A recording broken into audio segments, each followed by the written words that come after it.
100 North Capitol Street Northwest, Suite 650. In Washington, D.C., the zip code is 20001.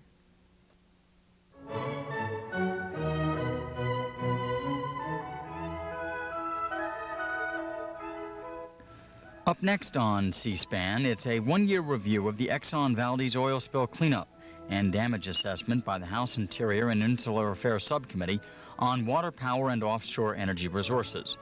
Witnesses at Tuesday's hearing included a representative of the National Wildlife Foundation, the Executive Vice President of Exxon Company USA, and the General Counsel to the U.S. Department of Agriculture.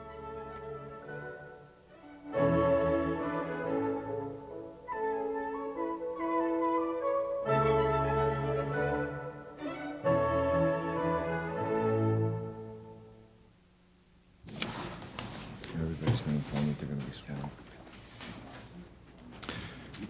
The Subcommittee on Water and Power and Offshore Energy Resources will come to order for the purposes of continuing our oversight hearings on the investigation of the Exxon Valdez oil spill. And this hearing this morning is a one-year review of Exxon Alaska's oil spill cleanup and operation and damage assessment. This is a continuation of the hearings that were started on March 22nd. The first panel will be made up of Robert Adler, who is the Senior Staff Attorney, Natural Resources Defense Counsel, and Eric Olson, who is the Counsel of the Environmental Quality Division, National Wildlife Federation, both from Washington, D.C. Gentlemen, welcome to the committee. I believe you've been informed that it is the practice of this subcommittee to swear all witnesses who appear before it at investigative hearings. Do you have any objections to being sworn? No. No, sir. If you'd stand, raise your right hand. Do you solemnly swear or affirm that the testimony that you're about to give is the truth, the whole truth, and nothing but the truth? I do. In order to inform you of your rights as a witness before the committee and the limitations on the authority of the subcommittee, the rules of the House of Representatives and the committee are on the table in front of you, and both sets of rules have previously been provided to you. You are advised of your right to counsel. The role of counsel would be to advise you of your constitutional rights. Do you desire to be represented by counsel? No, sir. No, thank you. Thank you. Mr. Adler, we'll start with you. Thank you, Mr. Chairman. I appreciate this opportunity to testify today. As you know, NRDC has been active in issues involving oil and gas development in Alaska for quite some time, and our worst fears about the possible impacts of that development were realized with the Exxon Valdez oil spill.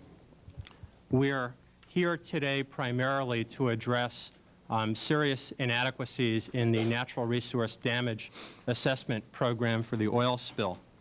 We were scheduled originally to testify about a month ago, and when I sat down to rewrite my testimony last week, I realized that there was very little to rewrite because essentially nothing has changed from the public's perspective. We have received essentially no new important information about what's going on in the damage assessment, and that, I would say, is symptomatic of the problems to date. In fact, in the 6 months since we submitted our detailed comments on the draft damage assessment, nothing has changed. And I can only express our extreme frustration at our inability to properly track, much less effectively participate in the damage assessment process.